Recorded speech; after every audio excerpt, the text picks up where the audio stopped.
अफगानिस्तान ने आईसीसी टी20 world cup 2024 के super 8 stage के आखिरी मुकाबले में बांग्लादेश को 116 रन का टारगेट दिया है। अफगानिस्तान की टीम ने टॉस जीतकर पहले बैटिंग का फैसला लिया है। अफगान टीम को सेमीफाइनल में पहुंचने के लिए जीत दर्ज करनी होगी। वहीं अगर बांग्लादेश टारगेट को 12.1 ओवर के अंदर चेस करता है तो उसके पास सेमीफाइनल में पहुंचने का मौका है।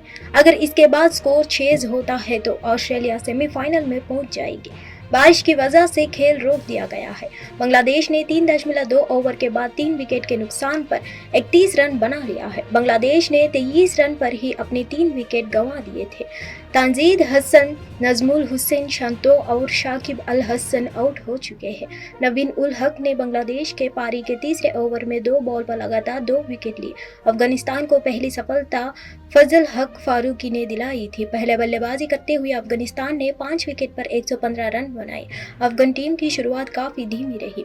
इब्राहिम जदरन और रहमानुल्लाह गुरबाज ने 10.4 ओवर में 54 रन की पार्टनरशिप की। गुरबाज और जदरन पावर प्ले के फायदा नहीं उठा सके। लेग स्पिनर रिशाद हुसैन ने जदरन को आउट करके इस साझेदारी को तोड़ा। पार्टनरशिप के टूटने के बाद अफगानिस्तान ने लगातार अंतराल में विकेट किया।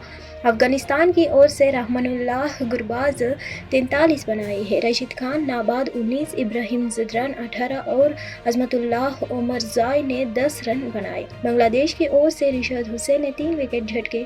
तस्कीन अहमद और मुस्तफिजुर रहमान को 1 से लेकर 1 विकेट मिला है। केजरीवाल को निचली अदालत ने 20 जून को जमानत दी थी। 21 जून को प्रवर्तन निदेशालय ने मुख्यमंत्री को जमानत दिए जाने को चुनौती देते हुए दिल्ली उच्च न्यायालय का रुख किया। दिल्ली हाईकोर्ट केजरीवाल को जमानत के ट्रायल कोर्ट के आदेश पर रोक की मांग वाली याचिका पर आज फैसला सुनाएगा। दिल्ली हाईकोर्ट केजरीवाल को जमानत के ट्रायल कोर्ट के आदेश पर रोक की मांग वाली याचिका पर मंगलवार दोपहर 2:30 बजे फैसला सुनाएगा।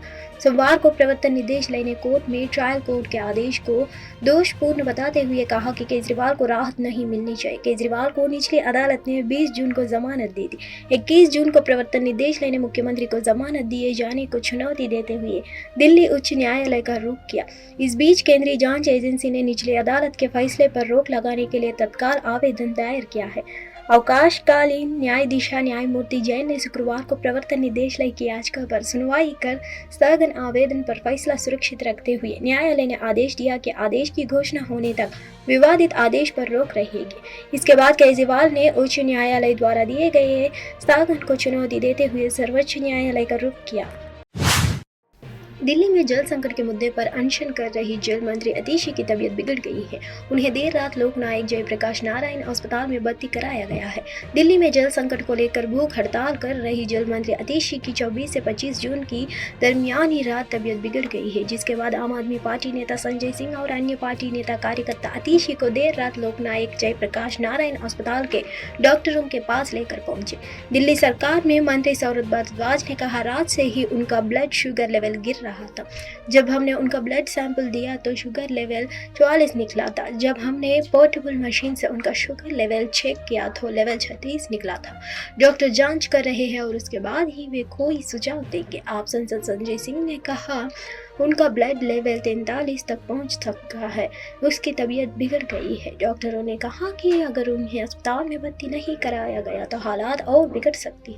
अतिशी ने पिछले 5 दिनों से कुछ भी नहीं खाया है, उनका शुगर लेवल गिर गया है, कीटोन बढ़ रहा है और ब्लड प्रेशर कम हो रहा है। वह अपने लिए नहीं लड़ रही है, वह दिल्ली के लोगों के लिए, पानी के लिए लड़ रही है। विकीलीक्स ने मंगलवार सुबह ब्रिटिश समयानुसार दावा किया कि जूलियस असांजे के अब आज़ाद है। उन्होंने ब्रिटेन छोड़ दिया है। वे स्थानीय समयानुसार बुधवार सुबह अमेरिका पहुंच सकते हैं। विकीलीक्स के संस्थापक जूलियन असांजे का लेकर बड़ी खबर आ रही है। बताया जा रहा है कि उनका ब्रिटिश जेल से बाहर आने का रास्ता साफ हो गया है। दरअसल वे अमेरिका के साथ समझौता के तहत आरोप काबूल करने को तैयार हो गए हैं। इसके बाद उन्हें जेल से रिहा कर दिया है। अब उनके वापस अपने वतन ऑस्ट्रेलिया लौटने का रास्ता भी साफ हो गया है। रिपोर्ट के दावा किया गया है कि असांजे अमेरिकी अदालत में सैन्य रहस्यों को उजागर करने का आरोप मानने को तैयार हो गए हैं। इसके बदले उन्होंने अपनी रिहाई की मांग की थी। ऐसे में कोर्ट में अपना जुर्म काबूल करते ही वर्षों पुराने कानूनी ड्रामे पर भी ब्रेक लगा गया है। अमेरिका के मारियाना द्वीप समूह की कोर्ट में दायर किए गए दस्तावेज के मुताबिक अंसाज राष्ट्रीय रक्षा से जुड़ी जानकारी पाने और उसे फैलाने की साजिश की एक भी मामले में दोषी ठहराए जाएंगे। अंसाज अब तक ब्रिटेन में हिरासत में थे। हरियाणा के हिसार शहर थाने से महज 100 मीटर दूर ऑटो मार्केट स्थित इनेलो के राष्ट्रीय उपाध्यक्ष राम भगत गुप्ता के महिंद्रा शोरूम पर सोमवार दोपहर करीब 3:15 बजे बाइक सवार 3 बदमाशों के 35 से अधिक गोलियां बरसाकर दहशत फैला दी है। बदमाशों ने शोरूम के काउंटर पर पर्चा फेंक कर 5 करोड़ की रंगदारी मांगी और महिला कर्मी की तरफ भी गोली चलाई। गोलियां से शोरूम की शीशों और गाड़ियों पर निशाना बन गया है। गोली किसी को नहीं लगी। घटना के बाद पूरे मार्केट में अफरा-तफरी मच गई है। पुलिस के पहुंचने से पहले ही बदमाश फरार हो गए। घटना का वीडियो सोशल मीडिया पर वायरल हो रहा है। पुलिस ने बदमाशों की गिरफ्तारी के लिए 5 टीमें गठित की है। हालांकि देर शाम तक किसी का सुराग नहीं लगा था। बसपा के राष्ट्रीय महासचिव मनजिंदर सिंह सिरसा ने सोशल मीडिया एक्स पर एक लड़की का वीडियो शेयर किया है जिसमें वह सड़क पर नशे में दिख रही है। उन्होंने आदमी पार्टी की सरकार पर निशाना साधते हुए कहा कि आप नेताओं की सीधी संकेतता से पंजाब में नशा भेजा जा रहा है। पंजाब के अमृतसर में देर रात में नशों की हालात में सड़क पर झूमती हुई एक लड़की का वीडियो सोशल मीडिया पर जमकर वायरल हो रहा है। यह वीडियो अमृतसर के मोहकपुरा थाने के अंतर्गत जीटी रोड का है। वीडियो वायरल होने से सरकार और प्रशासन की तरफ से नशे के खिलाफ किए जा रहे दावों की पोल खोल दी। बसपा के राष्ट्रीय महासचिव मनजिंदर सिंह सिरसा ने इसे अपने एक्स हैंडल पर साझा किया है और पंजाब में नशे की समस्या व इस समस्या को खत्म करने में विफल रहने के लिए आप सरकार को दोषी ठहराया। बीजेपी नेता ने जिस लड़की का वीडियो शेयर किया है उसमें वह लड़की अमृतसर की सड़कों पर नशे में धूत दिखाई दे रही है। वीडियो में दिख रहा है उसने इतना ज्यादा नशा किया हुआ है कि वह ठीक से खड़ी नहीं हो पा रही है। सिरसा ने वीडियो पोस्ट कर लिखा है कि आम आदमी पार्टी की सरकार ने सरकार में आते ही 3 महीनों में पंजाब के नशे मुक्त करने का वादा किया था। आज उस समय को बीते 2 साल बीते चुके हैं, लेकिन नशा पूरे पंजाब में धड़ल्ले से बिक रहा है। उन्होंने लिखा है, अमृतसर में देर रात को नशे की हालात में एक युवती का वीडियो अब सरकार की नाकामी को दर्शाता है। अपने पंजाब के लिए क्या किया है भगवंत मान जी? आप 3 महीने में नशा खत्म करने का वादा करके सत्ता में आए थे, लेकिन अब आपकी ही पार्टी के लोग इसमें शामिल है। देश में 18वीं लोकसभा का गठन हो चुका है। 18वीं लोकसभा के लिए चुने गए सांसदों को शपथ भी दिलाई जा रही है और सदन की कार्यवाही भी शुरू हो चुकी है। लेकिन उत्तर प्रदेश से 1.25 लाख वोटों के अंतर से चुनाव जीतने वाले एक ऐसे भी सांसद है जो कि चुनाव जीतने के बावजूद ना ही सदन की कार्यवाही में शामिल हो सकेंगे और ना ही अपनी संसद निधि का ही इस्तेमाल कर सकेंगे। इसके साथ साथ उनके संसद सदस्य के तौर पर शपथ लेने पर भी सस्पेंस बना हुआ है। जी हाँ, हम बात कर रहे हैं गाजीपुर से नवनिर्वाचित सपा सांसद अफजल अंसारी के। बीजेपी विधायक कृष्णानंद राय के परिवार के अधिवक्ता सुदीष्ट सिंह के मुताबिक अफजल अंसारी संसद निर्वाचित होने के बाद अगर संसद सदस्य के पद की शपथ लेते हैं तो यह सीधे तौर पर सुप्रीम कोर्ट के आदेश की भी अवमानना होगी। उनके मुताबिक दिसंबर 2023 के सुप्रीम कोर्ट का जो आदेश है उसमें यह बिल्कुल स्पष्ट है। सुप्रीम कोर्ट ने गैंगस्टर एक्ट में मिली सजा पर रोक लगाते हुए 5 शर्तों लगाई है। पहली शर्त यह भी है कि गाजीपुर में उपचुनाव नहीं होंगे। दूसरे, वह सदन की किसी कार्यवाही में हिस्सा नहीं लेंगे, संसद निधि का उपयोग नहीं करेंगे और वोटिंग भी नहीं करेंगे जब तक कि इलाहाबाद हाईकोर्ट में पेंडिंग अपील निस्तारित नहीं हो जाती। इसके साथ ही तब तक शपथ भी नहीं ले सकते जब तक कि अपील निर्णित न हो जाएगी। अधिवक्ता सुदीष्ट सिंह ने कहना है कि क्योंकि शपथ लेना भी प्रोसीडिंग का ही हिस्सा है। दुनिया भर में हिजाब को लेकर विवाद काफी पुराना है। कर्नाटक में हिजाब बैन के लेकर सड़क से सुप्रीम कोर्ट तक हंगामा मचा। अभी हिजाब पर विवाद पूरी तरह से थामा भी नहीं था कि एक मुस्लिम देश ने हिजाब पर बैन लगा दिया है। जी हाँ, तजिकिस्तान में हिजाब पर पाबंदी लगाई है। दिलचस्प बात है कि तजिकिस्तान की 95% आबादी मुस्लिम है, बावजूद इसके तजिकिस्तान ने हिजाब पर बैन लगा दिया है। तजिकिस्तान की संसद से हिजाब पर बैन लगाने वाले बिल पास हो गया है। राष्ट्रपति इमाम अली रहमान को सिग्नेचर के साथ ही अब यह कानून बना गया है।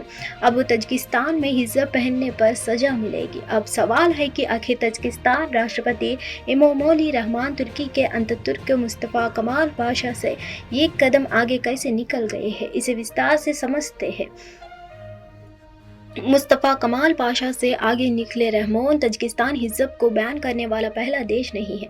दशकों से हिज़्ब को लेकर दुनिया भर में विवाद होते रहे हैं। फ्रांस, ऑस्ट्रेलिया से लेकर श्रीलंका तक ऐसे कोई देश है जहां हिज़्ब पहनने पर पाबंदी है। कहा जाता है कि दुनिया में सबसे पहले हिज़्ब पर बैन तुर्की में लगा है।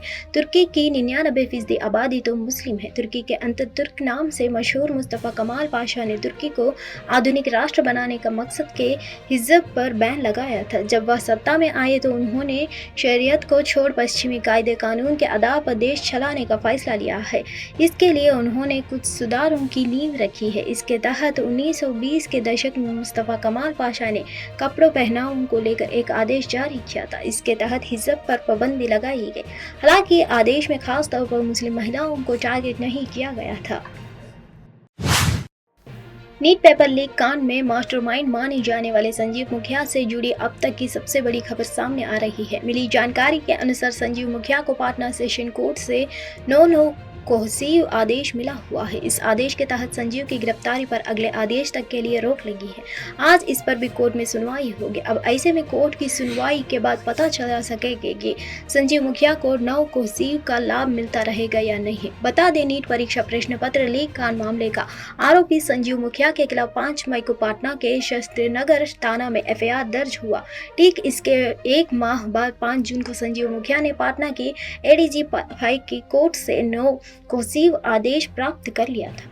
इस आदेश के बाद उसकी गिरफ्तारी नहीं की जा सकती। आदेश में साफ तौर पर कहा गया है कि शास्त्री नगर में नीट मामले को लेकर दर्ज FIR संख्या 358/2024 में भी उसकी गिरफ्तारी नहीं की जा सकती। इस वजह से EOU की जांच में उसका नाम बार बार आने या उससे जुड़े कई लिंक मिलने के बाद भी उसकी गिरफ्तारी संभव नहीं हो सकी है। बता दें, नीट पेपर लीक मामले में गिरफ्तार 13 आरोपियों की तरफ से दायर जमानत याचिका पर आज कोर्ट सुनवाई करेगी। वही कोर्ट इस दौरान संजीव मुखिया के तरफ से दायर अग्रिम जमानत याचिका पर भी सुनवाई करेगा। राजधानी दिल्ली के प्रेम नगर क्षेत्र में स्थित एक मकान में मंगलवार तड़के भीषण आग लग गई है। इस हादसे में दम घुटने से एक ही परिवार के 4 लोगों की मौत हो गई। मरने वालों में पति पत्नी और उनके 2 बेटे शामिल हैं। सूचना पर दमकल की 2 गाड़ियां आग पर काबू पाने के लिए घटनास्थल पर पहुंची और कड़ी मशक्कत के बाद आग पर काबू पाया। आग मंगलवार सुबह करीब 3:30 पर लगी। जानकारी के मुताबिक आग पहली मंजिल पर इन्वर्टर और सोफे में लगी थी, जिसके कारण 4 लोग धुएं में फंस गए और दिल्ली फायर सर्विस की टीम ने उन्हें घटनास्थल से निकालकर PCR द्वारा अस्पताल भेजा।